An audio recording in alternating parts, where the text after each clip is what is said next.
worst idea of all time. It's the worst idea of all time. Season 2. 1, 2, 3 o'clock, 4 o'clock, rock. 5, 6, 7 o'clock, 8 o'clock, rock. 9, 10, 11 o'clock, 12 o'clock, rock. We're going to rock. Skibbity-bop, bada-beep, bada-boo, bada-boo. Hello and welcome along to a very aerial edition of The Worst Idea of All Time with me, Tim Bass. And myself, Guy Montgomery. We are currently 11,277 of our metric meters above the God's Ocean. That's right. That's our altitude right now. We are bearing down on Los Angeles at a rate of knots, but 1 hour and 6 minutes away from touching down in California. We're currently traveling almost 1,000 kilometers an hour. Hard I don't to know how many believe. miles that is, but it's roughly 800. You hear that gentle hum that we've layered beneath our bassy voice is? Yes. Why, that is the hum of an aeroplane. That is the hum of a giant metal bird. We're in a very big plane, too. It's one of them proper ones. So there are literally people eating breakfast all around us. Yep. It was a full cooked breakfast for those of you who are curious. Tim was very suspicious about the eggs. Yeah, I'm not keen on eggs on a plane. I'm really not keen on them. It's just, you can't... I think if you think about can't any nail food them. on a plane long enough, like a sausage on a plane, Yeah. that is... A sausage on a plane is fine, though. I mean, a sausage by definition is like a preserved meat, so that's okay to be out in the it's wilderness too high for a while. cow. What? What is a cow doing in an airplane? What do you mean? It's crazy. It's predominantly Like, pig, firstly. Okay, or a pig. No, but that's not my issue with the eggs. The eggs are a food that need to be like prepared and eaten quickly. Sausage, by its very nature, make it, eat it a month later. Like it all throws me off. Fish in fish. an airplane. Oh yeah, love it. That's weird, man. Fish you can keep for a bit, and I assume that they just chuck a line down from That's the plane. right, they do from the cockpit. Yeah. I mean, this 'Cause this the pilot's got nothing to do these days. This thing's flying itself. Exactly. They get so bored. So all of the real commercial pilots have just become fishermen, aerial fishermen. A pilot is a bus driver with an ego. I know where the plane's going, buddy. I paid a lot of money. That's going to be on your tombstone, mate. Here lies Guy Montgomery, who once quipped. A pilot is a bus driver with an ego. Yeah. That's how you'll be remembered. Yeah, put it up right now.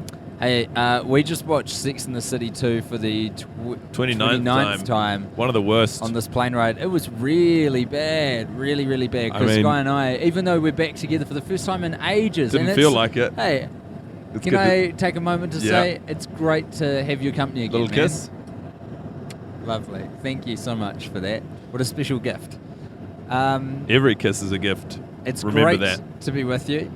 And but it was like we were alone because we had our headphones in. We were watching separately on our laptops because I forgot to bring the headphone splitter, and it was very lonesome.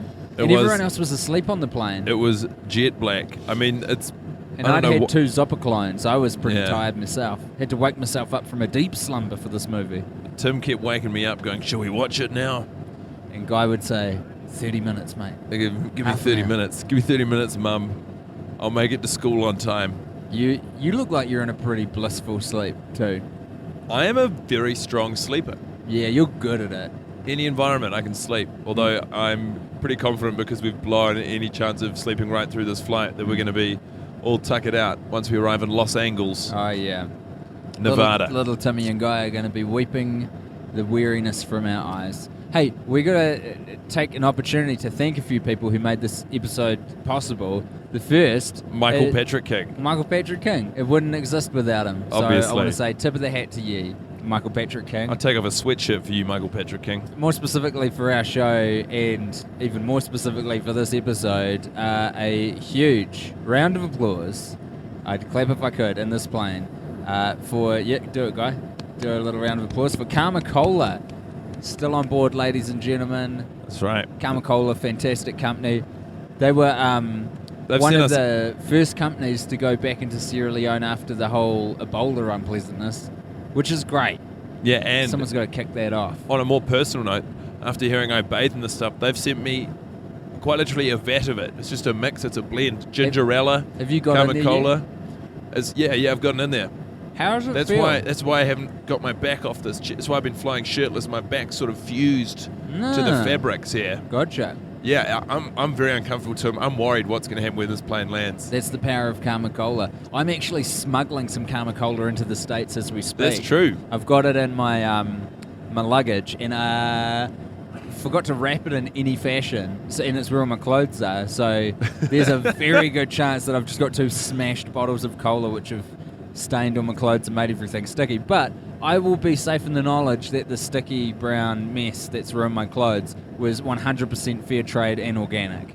And with sugar, not high fructose corn syrup. You have very particular sort of specifications. Yeah, if I want to be ruined, I want to be ruined right. We'd also like to thank, because in about 2 hours we'll be in one of them. You know them, you love them. They make their RVs out of oranges. It's juicy, ladies and gentlemen. God damn it, we had such a good time in our Juicy last time. I've got such fond memories That's of right. rocking That around we in that thing. we clawed our way back. I was blown away by that vehicle last time, because Dodge make them over here in the States. We've got different ones in New Zealand. They're okay, but they're not quite as good.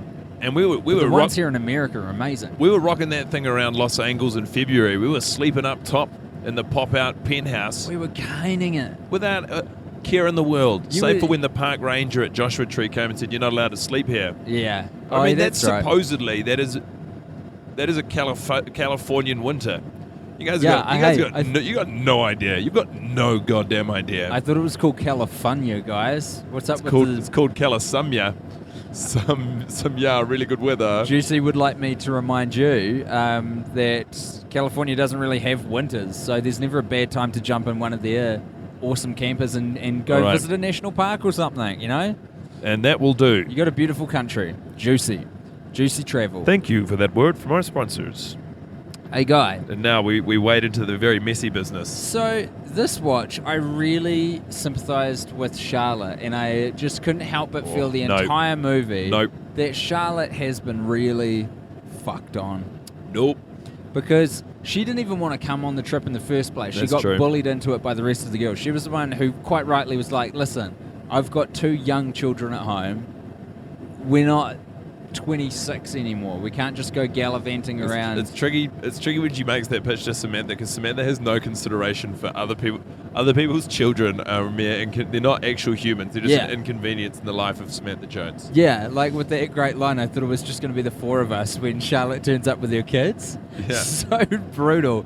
Every time I hear that, I crack up just at the ruthlessness of that line. And then when she's pitching to Charlotte to come to the Middle East, she's like, I go to children's birthday parties for you. Yeah. Whoa. That's No one wants you there, Samantha. You just get drunk. It's not a correct comparison. It's not the same. So you get drunk and hit on the sort of pubescent 12-year-olds. At the party? Yeah. Do you reckon Samantha's got a little touch of the pedophilia? No. Look, nothing happens. I'm just saying. Oh, right. Her moral compass goes askew. Oh, okay. She's worrying the boys. Like how you worry the chickens. You don't worry the... We've had this conversation before, haven't we? You know how you worry the chickens? You don't worry the chickens. Yeah, she's worrying the boys. They don't have the capacity to worry. So look, Charlotte gets dragged along on this trip, and then Carrie just proceeds to take every opportunity to shit on her from a great height. So she very rightly questions the whole strange marriage arrangement that her and Mr. Big have proposed, which I'm sure has come straight from Mr. Big's big book of ideas. That is classic him. He just rocks in there with an empty coffee cup, sipping away like there's liquid in there. He goes, hey, Carrie, I've got an idea. I just got this out of my book. What if we aren't married for 2 days out of every 7? Terrible idea. And Charlotte rightly kicks the tires on that one to see what it's all about. Yeah. And Carrie goes on the attack instantly. That has always irked me, like, because Big makes his pitch, and it's a tough sell. It's tough to get across the line, and he does well enough that Carrie will, on the proviso that it's only temporary, and then she can pull the plug at any time. She says yes, and then so when they're flying, not unlike we are right now, only they're at a bar and they've got leg room, and they don't have half-eaten eggs sitting in front of them. Although they must have at some point. I don't know. They probably didn't eat eggs anyway. Carrie pitches it back to the gals, and she's just, it's like a bad rehashed version of what Big sold her that morning. Yeah. And but she doesn't have as great a salesman. Yeah, that's acumen. right. And Carrie passes it off as her words. Yeah, right. And then, because when they're at that meal, when Carrie gets really upset when she gets the bad review in the New Yorker and goes storming off, and Charlotte's like, and Carrie's like, oh well, I got a bad review, and Big wants 2 days off a week, and Charlotte says, I thought you both want 2 days off a week. Which is what she said. Yeah. She said, we are talking about this idea. That's and then right. she bites her head off then. Also, Charlotte, in that scene that you just mentioned, Charlotte's like, aren't we going on a spa day? And Carrie's all of a sudden like, oh, I don't feel like it. Carrie's shitting on Charlotte. And obviously the biggest example, which we've talked about time and time again, ruthless. When she's getting in the elevator to go visit her ex-boyfriend who she's about to go cheat on her husband with, and Charlotte quite rightly says, you're playing with fire. And we know that Charlotte's in a fragile place. We know that she's worried about the big-tittied Irish nanny and what Runkle's going to do to those breasts. The old Runkle Crunkle. God knows what he's capable of. And yet, in spite of that, instead of being a friend, placating her, Carrie throws it in her face and says, everyone's cheating. More gasoline on the fire. Everyone's cheating because your marriage is in trouble. What a bitch. Yeah, well, and then... I'm going to say, I'll be the first to say it. I won't be afraid to say it, Guy. Carrie Bradshaw's a bitch. Look, let's not go saying things that can't be unsaid, Tim. But then, when Carrie's... Put that on my tombstone. Coming to... I will. You've got the bloody pilot I feel like bus driver we're with letting, an ego, and I've got Carrie Bradshaw's a bitch. When people reflect on our lives, I feel like right now, yeah, as it stands, we're going to let the Sex and the City 2 period colour their memory of us way too strong. You think it's a bit reductive? Well, I think there will be more to you after your untimely demise. There'll be more to you than going on the record as saying you think Carrie Bradshaw's a bitch.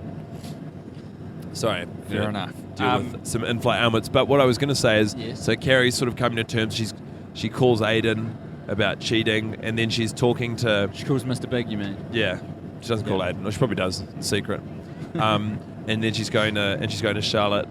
I was running around New York. I just hope my past isn't screwed up my future, which doesn't make any sense because it's not your past. It's you. It's you in the present day making bad decisions. Yeah, it's you cheating on your husband. But so she sees all this stuff. She like goes on this big rant. Carrie. It's all about Carrie. And then she goes to Charlotte. Oh yeah, and by the way, yeah, I'm sorry. I was a real piece of work vis-a-vis me telling you that your husband's going to cheat on you. As a complete split-second aside to it's her like myriad whining problems about herself. She's like, oh yeah, and sorry about what I said about your marriage. And having not seen the show, you got to wonder whether or not that's where is this the dynamic? Well, that's where the heart. No, that's why the movie has no heart. Is because they've all grown apart and they've become more self-centered accordingly, and therefore the friendship is just a friendship out of not convenience, but like, you've probably got friends like this, friends who you became very close to them at a very formative part of your life over say a 10-year span when you were maybe 10 to 20, and now you never you've got nothing in common with them anymore. You would if you met them. If you can name them, Guy. If you didn't know them, we can get through and this. you met them. Who are you talking about? Who's this person in your life? And what do you want to say to them? This is nothing. This isn't personal. But let's just say, they're here. Like, what would? It sounds pretty specific. What do you want to say to this person? Let's not go on a holiday to Abu Dhabi. Let's be honest with ourselves and realize we're not that good of friends anymore. Just get on with our lives. Okay, now I'm confused because I feel like you might be talking to me, you might be talking to this friend who you used to have who isn't here, or you might be the girls talking to the other girls. I'm the girls talking to the other girls. You don't need to worry. But so what I think has happened is this friendship, if they met now, they wouldn't strike up a friendship. The only reason they're friends is because of the period of time they've spent together previously. Yeah. And you can't just back out of that friendship. But also, you can't forget those formative years and those beautiful relationship moments that we got to witness, which we didn't witness in the TV show, Yeah. So many memories together, so much heartbreak, so much trials and tribulations, and the girls supporting each other. That's true. It's a beautiful thing. That binds people. The TV show, there was actually an option on the in-flight entertainment. I watched one of them. Oh, really? And it had both Tate was featured, and by the way, I'm so sorry to close the book on this, but Tategate doesn't even exist because Tate is mentioned as one of Aiden's 3 sons. You're not closing the book on that. If you missed the episode, there was an episode where I read something online that said there was one of Aiden's sons was Tate, the eldest, was mentioned in the TV show and then completely ignored in the movie, but he's not ignored, he's in the mix. I think what happened is they listened to that episode. Yeah. They being the Sex and the City 2 overlords. Yeah. They're like, oh, that is a glaring plot hole, and they've gone and when we're sleeping or whatever, they've changed the edit on our The versions that we've got. on our visions. Shit. It's terrifying. So I'm going to say the week that you called out Tapegate, Yeah. Tape wasn't in the movie. Suddenly, Whoa. questions have to be asked him. This is like that Berenstein's Bears thing. Have you read about that? No. So, I can't remember which way around it goes, but Berenstein's Bears is spelt a particular way, like Berenstein's Bears, whatever. Everyone remembers it one particular way, but the way that 90% of the population remember it being spelt is incorrect. It's spelt the other way. And it has spawned a very popular internet theory that it is proof of some interdimensional fuckery where someone's messed like with, that. with our reality. That's fun. Yeah, it is fun. It's fun to indulge these things. But also, to rebut your original point that you were sympathising with Charlotte, yes, she gets a hard time from Carrie. To a lesser extent, the other gals. Although Miranda's kind of the glue, really. She is in a weird way. Who would have thought that Professor Oak would be some sort of saviour in this group? Well, like, she's the one when... although she's all over the shop, because when Carrie says she's going out for a meal with Aiden, Yeah. and Charlotte's like, I don't think you should do that. You're going to cheat on your husband. And Miranda's just nodding, like, yeah, of course you're going to go out. Miranda is on board with everything that said, though, because originally she's like, yeah, Carrie's like, I'm dressed as a hot piece, and I'm going for a meal with me ex. Miranda's on board. And then when Charlotte's like, I think you're playing with fire, Miranda also on board with that. Just whatever idea you present in front of her, she's on board with. Yeah. So, yeah, I don't know. I can be quite a big... I mean, I run through the whole gambit of emotions in a watch, but I can be quite a big Miranda fan at times. You want to know what's weird, which I haven't noticed yet, but if Miranda is Professor Oak, that then makes Brady the Rat King Ash Gary. Ketchum. Oh, Gary. Yeah. Ash would be, I imagine, Carrie's son that was never born. I see. Maybe Ash is the surrogate baby that weird Mormon couple are gonna. They really got to me this week. That guy, everything is a competition with that guy. Oh my god. Everything. This couple that just emerges out of nowhere at the gay wedding at the start of the movie and then just vomit information onto Big and Carrie and then get all outraged like they have any right to when they start offering information back, which is contrary to how they're living their lives. Yeah, it's disgusting. We're expecting a baby, and get this, the due date is our anniversary. Yeah. Nobody cares, buddy. And he almost puts his arms out like, what do you got for that? He floats it out there like it's this gold gilded balloon. Real fuckwit. Real piece of work, that guy. I don't like that woman either. She says, pardon me, one too many times in the film. Yeah. I think I mentioned this to you before, but they needed to edit one of those out. Look, She says it one too no, many because times. they wanted them to be grating. Anyway, what I was If going you to say... meet someone like for the first time, would you want to hear about their surrogate child they're having and shit? Like, No, but there's this level of Time and a familiarity place. between them because she's such a big fan of Carrie's work. It's There's a faux, but it's a faux but real sense of intimacy.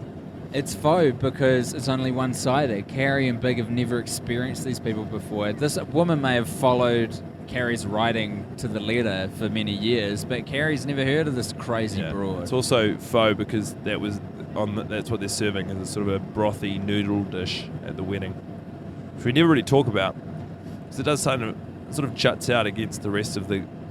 I mean, I don't know. Looks like a great spread. I haven't paid enough attention to the food at the gay wedding, as I'm sure they would love me to call it. They're all just drinking Moet. They're the only people who paid enough money. I'm so glad you pronounced the T. What I was going to say, though, is Charlotte, while I understand you sympathising with her and she does get a hard time from the girls, also brings it upon herself somewhat. I just can't get past... Like, it just looks impossible to have a conversation with her. Mm. Have you watched Archer? Yes. You know when Archer keeps speaking, he's on the pirate island and he keeps speaking idioms and they can't understand idioms? Yeah. That's what it feels like. Kills me. Squeeb up. Yeah. So, my shining light, Yes. off mic, a yell in the middle of the girls' karaoke. Someone goes, You're doing great, girls. Or Really? something like that, yeah. Never ever heard Sounding that. great, ladies. Some sort of In the variation. middle of the song, like in one of the instrumental bits? Yeah, in like a in a, bridge? in a small singing break. Awesome.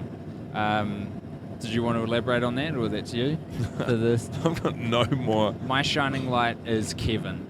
Kevin is the young rookie lawyer who's coming up under Miranda. Who You love that Tom, boardroom. I love that boardroom scene because I love Tom so much. But Tom's already been my Tom is shining a light. bad guy. Yeah, but I like his moxie, and I like his attitude and his approach. You like his old school misogyny. He reminds me of. Have you heard of this guy Chris Christie? He's a governor in the States of New Jersey. He's running for president. He's been dogged by a lot of controversy, but it doesn't let him slow him down, not an iota. And he just continues gunning for it. He reminds me a lot of him. But this isn't about Tom. This is about Kevin. Kevin's the guy who he seems to be like a junior in the firm under Miranda, and he's presenting some of the bits from the case. There's something on my tongue. Weird. Yeah, it's shit. Is it? Did you put shit on my tongue? Weird thing to do while I was sleeping. He's kind of presenting parts of the case to Tom and about how great they're doing. And then Miranda chimes in and says, yeah, it's a total win-win, Tom. Da-da-da-da. Tom stops her dead with his hand that he puts out. And then he says, I want Kevin to take this case. And I'm like, yeah, Kevin. Yeah, and in fairness to Kevin does also say he credits Miranda with doing all the work that she'd done. Yeah. That's why he's good. He's like a good version of Tom. Because he gives credit where credit's due, but I reckon he's got a forthright and confident attitude. And I think he's going to be a great lawyer one day. Far better than Professor Rogue. No, Bless you. Thank you. Sneezes on a plane. Bit of a sneeze here at altitude. I never like hearing other people sneeze or cough on a plane. I don't know where all the germs are going. They just get recirculated in the air. Germ tube. They don't go anywhere. They just get spread around. Yeah, that's right. It's disgusting when you really start to think about it. How have you felt about the flying experience today? What have I felt about it? Yeah, have you been impressed? I have been, yeah, absolutely. Considering that, and to tie it back to the movie, even though I know you're trying to shake us loose of it, the biggest stakes end up being in Sex and the City 2, the biggest stakes. So in every movie, there's what's called a time bomb, which is like something's got to happen within a certain amount of time or something terrible will happen. The time bomb in Sex and the City 2 is that they have to fly economy class on a 13-hour flight. Guess what? We're at the tail end of a 13-hour economy flight. I couldn't be happier, except for the movie. That's right. The movie was far and away the worst part. For those of you keeping score at home, the worst part about flying 13 hours in coach, as Samantha Jones, like, deridedly, I don't know if that's the word, puts it, is if you have to watch Sex and the City 2. Yeah, so eat that. As it stands, it is a joy. The rest of it's great. Just pop a few zoppies, have a beer, have a wine. It is crazy how good they've got flying down now. They just kept giving us ice creams on the way here. Me and Guy. They were like, would you like another ice cream? They had too many choc bars. They couldn't get rid of all the choc bars. It's insane. You get a computer with like all the best entertainment. I finished watching The Jinx. Not to mention the fact that we are in a giant flying metal bird. That we shouldn't be here. We shouldn't. We should be in a boat. Sitting next to a stranger for 4 months. 11 kilometres in the air. I take issue with, when you go somewhere, and this is what people say if you're from New Zealand, they go, I'd love to get down there, it's just so far. It's not. So, is it? Because I woke up there this morning and now I'm in your shitty country. So welcome. We are 396 kilometres from Santa Barbara, everybody. Man, you didn't take the bait last time, but what I want to say to you is squeeb up. Scooby-Beep-bop. Scooby-Beep-bop. Scooby-Beep-bop. Scooby-Bop. In a plane. Scooby-Bop. Ho-ho. Scooby-Bop. Scooby-Bop. Scooby-Bop. Scooby-Bop. Scooby-Bop. Scooby-Bop. Scooby-Bop.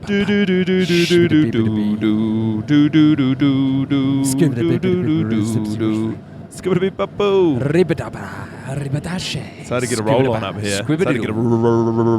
up here. And the rest of that is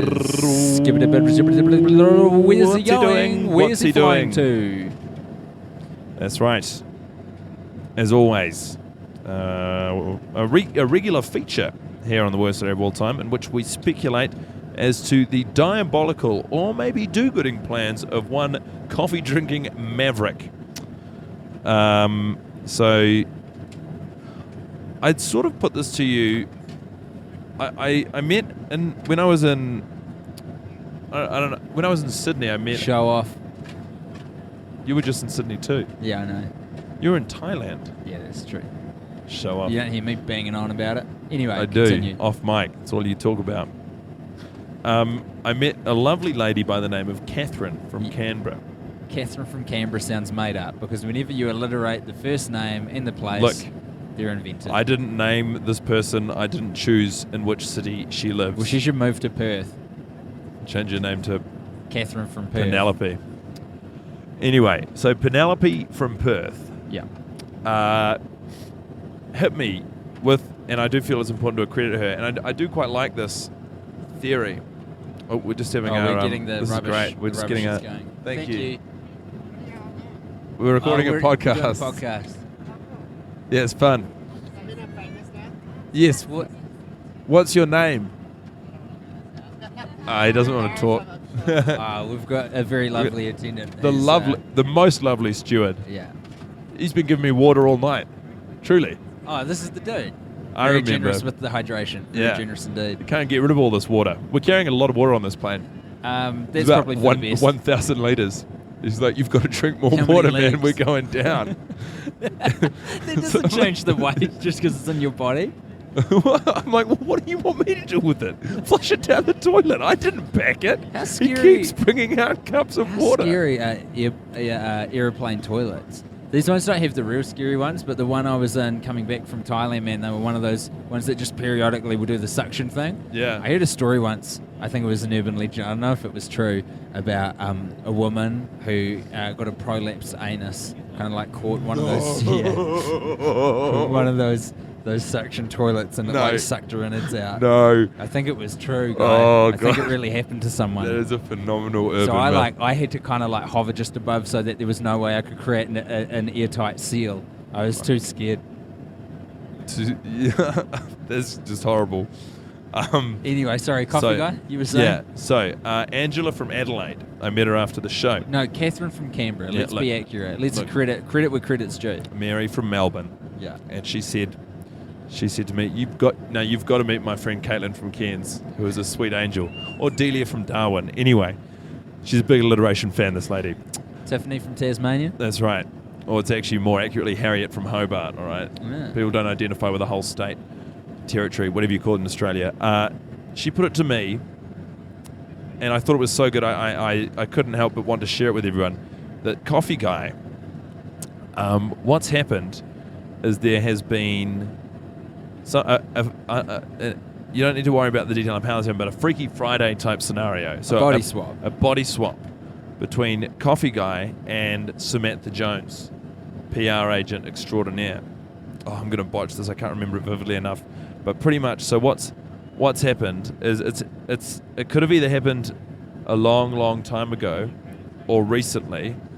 Personally, I opt for recently, and while Samantha Jones is devastated by the swap, the Coffee Guy is stoked.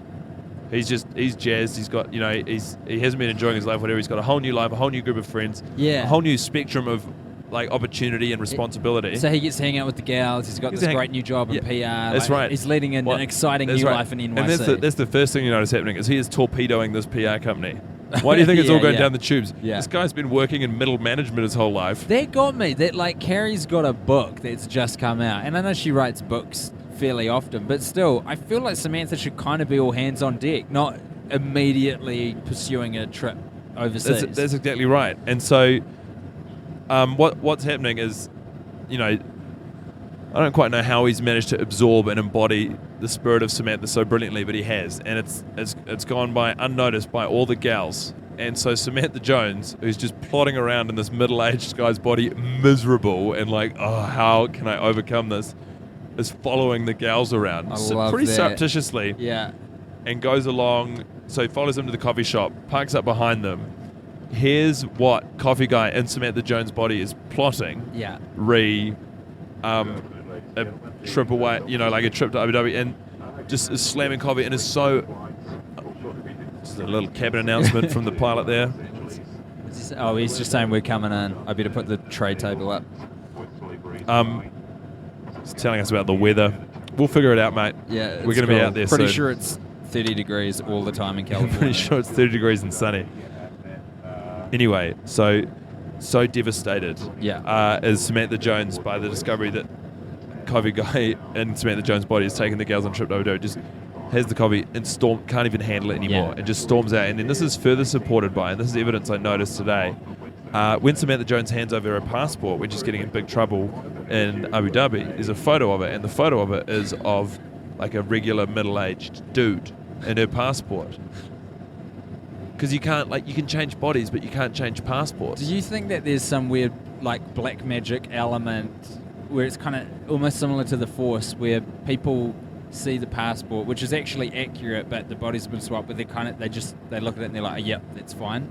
Yeah. We understand Mr. Jones. I think shit, her name's Jones. Mr. Smith. A lot of people are in the a lot of people who work in border control and on passport detail used to work as bodyguards, and so a lot of the time they'll only check the age, and they'll verify that someone's over 18. They won't even look at the picture or the name. That's why when you go through airport security, they often go, "What's your star sign?" Yeah, and you've got to answer instantly, or else they know to kick you out of the club because you're 17 or 20 territory. In America. Anyway, and I mean, I've done a botched job on. Yeah, sorry, Catherine, didn't do it justice, but I love the concept. It is it's a powerful concept for throwing that at us. I think it might be time to, because I'm not sure how much longer we're allowed to keep these things on for, delve into Mr. Big's big book of ideas. I quite agree, sir. Guy, last week we had a reverse pyramid scheme, whereby, from memory, and my memory is a bit hazy of it, Mr. Big had decided to start minting his own currency and then just distributing the coins to basically create himself in a leadership position of a made-up country. It was not his best, not his worst work. Yeah. I mean, the guy is nothing if not ambitious. No, what's not relentless? What's the word for someone? Tenacious. Tenacious. Known for his tenacity. And that's pretty much his big plan this week. Is he's going to learn the descant recorder. Not a popular instrument, certainly, but one of the easiest to get off the ground with in terms of learning. Is that one you learn in school? It's the one you learn in school. He's going to learn the descant recorder through a second cousin who used to be friends with Kyle Gass from Tenacious D. Mr. Big has an in. That is to say, a house key for Kyle Gass's house. And pretty much the big plan is learn the descant recorder, open the door, go into the bedroom, play Kyle Gass, a self-composed song, just stand and wait for the feedback. Yeah. So he's just looking for feedback on his original recorder composition? Mr. Big's joining the band. Tenacious D? Yes. Oh, I like that a lot. Tenacious Big D. Oh, yes, please. That's right. That would be wonderful. Descant recorder solo. You can imagine Jack Black saying that, can't you? Yeah, 100%. And he could do it on 1 foot, like the guy from... oh, man, that's going to kill me. You know, thick as a brick. Jethro Tull. Like with the flute. Yeah. He will just bust out on stage and do solos on 1 foot, hopping around with the recorder. You know, it's not a foolproof plan, but he has looked at popular music and he's noticed there's a huge gap in the market for bands recorders or solo artists featuring descant recorders.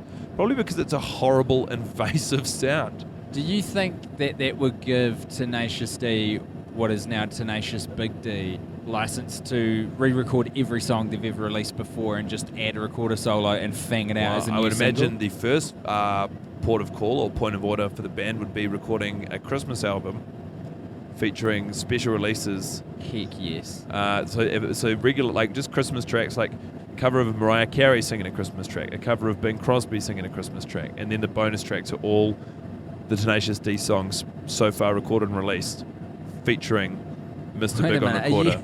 You've lost me. In every album sleeve, he puts one of Mr. Big's big pennies. Are you talking about It's got a distribution like a model for his currency. compilation? It's like people put out Christmas albums as cash grabs all the time. Yeah, just of misc artists. Yeah, so Right. all manner of covers. Okay, cool. So we've got a whole bunch of people on there. Your famous Christmas songs that you know and love. Yeah. And then Tenacious Big D. Performed by Tenacious Big D in the style. They're covering them all. Performed in the style of those I see, various I see. artists. Okay, right. and then the bonus album, which is all of their songs with the inclusion of Mr. Big on the recorder. Yeah. And he's distributing his. We are descending into Los Angeles now. You're the most Australian pilot. There's no formalities. He just starts cracking into it like he's in the middle of a conversation with you. He's a good bugger. I never trust those pilots who get on the intercom thing and they're all nervous. If it all goes to... all going to plan. We'll be arriving at 1:45. And I mean, life's a crazy thing. Anything Nah. could happen. So don't ask me what's happening, Mr. Pilot. Tell me. Yeah, You're it's in charge, That's mate. your job. Hey, well, fantastic. Good on Mr. Big. And I can't wait to see this, this even new if band. even if it's not financially beneficial, at least he's learned an instrument. I haven't seen a lot of Jack Black in a while. I reckon he'd be open to this. What's No. he doing? What's he up to? I think he's doing comedy. Yeah, that would be a safe bet. Probably coal gases as well. Only 218 kilometres from Avalon. I met them. Did you? We had a lovely extended interview in a hotel room when they were in New Zealand. I was just doing kind of sound techie stuff. Oh, you weren't talking. Yeah, when I was working in the radios.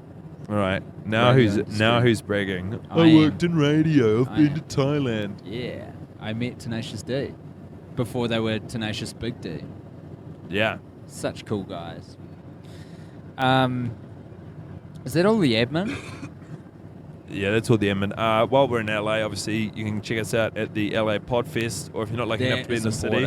That's so important. If you're not lucky enough to be in the city, you can get a live stream of the event and then watch it for, is it 3 weeks? Yeah, All the video you get- footage of all the podcasts for 3 weeks afterwards. Use the code word WORST to Yeah. get $5 off. And also, while we're here, this coming Tuesday, the 22nd, I believe, we will be performing at the Largo Yeah. on Reese Darby's Saying Funny Things Society, which is a very exciting, the biggest show I've done Yeah.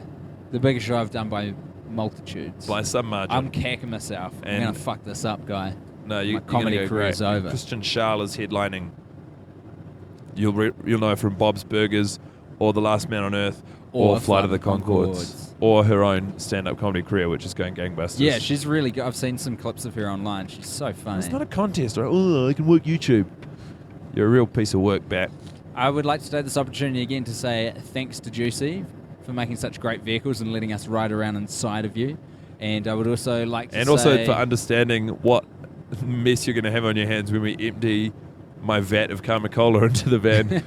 have a ride around Bath. Look, we've got insurance. I'm pretty sure that's covered. Karma Cola, you guys are awesome. Keep fighting the good fight. We'll tell If people I to keep see buying any your of stuff. you, if I see any of you ding dongs eating a Blaze pizza, I'm going to knock it out of your hands and give you a kiss. Yeah, don't you dare be throwing carbonated beverages down your throat that aren't Karma, unless you live in the States, in which case you can't get it yet. But I've got 2 bottles on me, so I'll give you one. It's Well- right in the black market. Seems like we're hitting a bit of turbulence now, so this could be our final words on Earth. And Nah, if not so, likely, I not would like likely. to say Next time you hear from us, it will be live from LA Podfest. Can't wait to see you there. the last thing I would like to remind people of is a pilot is just a bus driver with an ego. Catch you next time. It's the worst idea of all time. It's the worst idea of all time. It's the worst idea of all time.